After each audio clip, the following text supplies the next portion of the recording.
White House that the Donald Trump phenomenon, quote, may not be good for America, but it's damn good for CBS, unquote.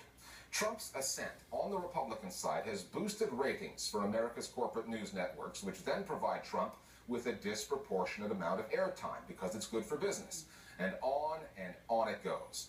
The anti-establishment candidate on the Democratic side, Bernie Sanders, gets a fraction of the coverage that Donald Trump gets, which has his supporters scratching their heads and calling foul.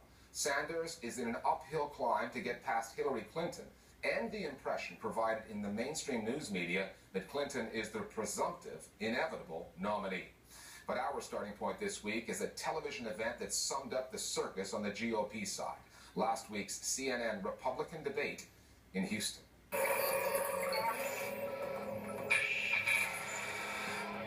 It's so great to be with friends and the press and the media.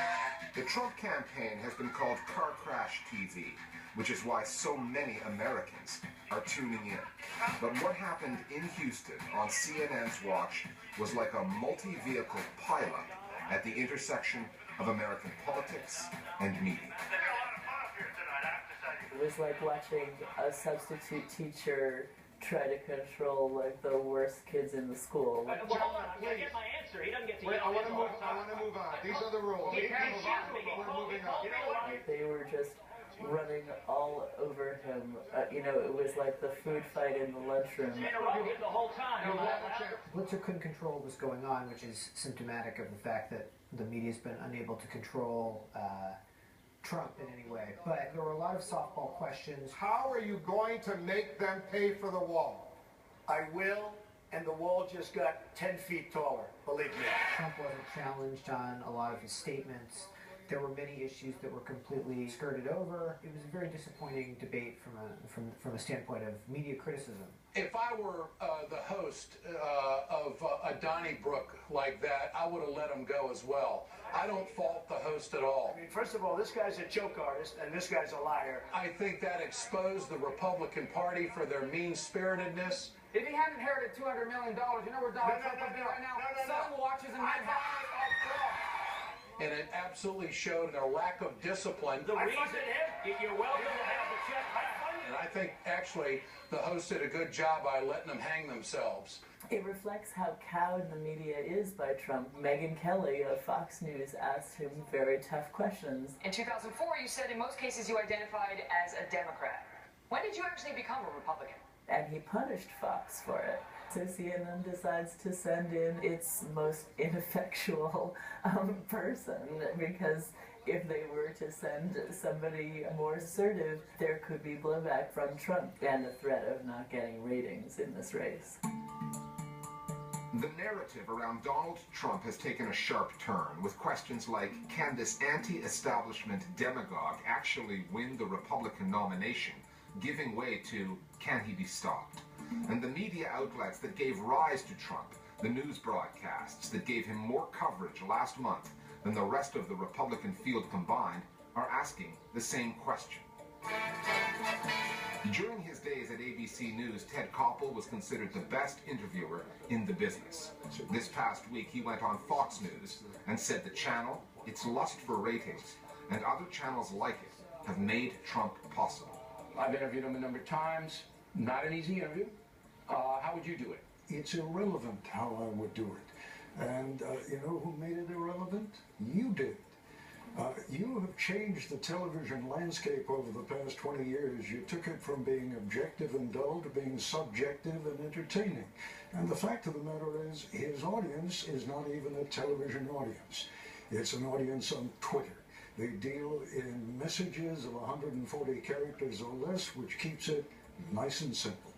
Not everyone in the corporate-owned, commercially driven U.S. news media is conflicted over the Trump story.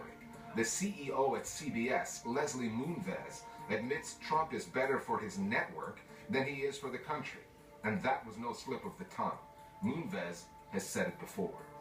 What he was saying, it was damn good for CBS, was actually a follow-up to something that he had said to investors and shareholders on a conference call back in December, where he cheered "Go Donald, go," in reference to the fact that Trump was creating all of these controversies. In fact, Les Moonves made that comment in December on the same day that Donald Trump was calling for a ban on all Muslims entering the United States of America. And he was saying it not from a policy perspective, but what Moonves was saying was that this is great for business. All of the network executives have one thing in mind, and that's making money. So when Moonves says that it's good for CBS, he's talking from a profit and loss standpoint. When he talks about the country, he's circumventing the responsibility of journalism, in my opinion, and basically saying to the American people, well, we're going to do business and the chips are going to fall where they may, which I think is dangerous. Because you see networks rely on Trump for ratings, which means that they give him more airtime, which means that his message gets more airtime compared to other candidates. And when someone's preaching a message as hateful and scary and demagogic as Trump is, that creates a real dilemma. So even if many people in the media don't actually want Trump to win, they are in this sort of sick, mutually beneficial relationship. On the Democratic side, the complaints over coverage, primarily the lack of it, come from the Sanders camp. The senator from Vermont who wants to break up the big banks and take on Wall Street has raised more money in donations from individual Americans than any candidate ever, but the coverage of his campaign fails to reflect that. Bernie Sanders is up against the better-known and supremely well-connected Hillary Clinton, on whom the U.S. mainstream media have placed an aura of inevitability. That's the conventional wisdom on the mainstream airwaves. One of the reasons for that impression, according to TheIntercept.com, is that the news networks often use pundits presented as analysts who have ties to Clinton, but who are seldom identified that way.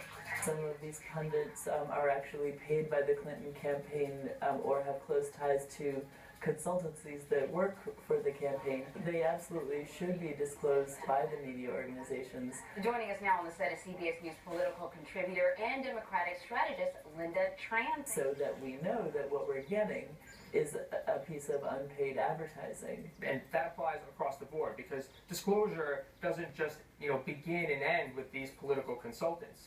It's a much bigger problem in the lead up to the Iraq War where military contractors and security consultants were on air. It's a very well laid out plan. None of their financial relationships or even their associations were being disclosed or discussed, and they were just beating the drumbeat for war on air. So this transparency issue affects much more than just the political process. The networks want Hillary Clinton to win, and they're positioning people on the air to make sure she is going to win.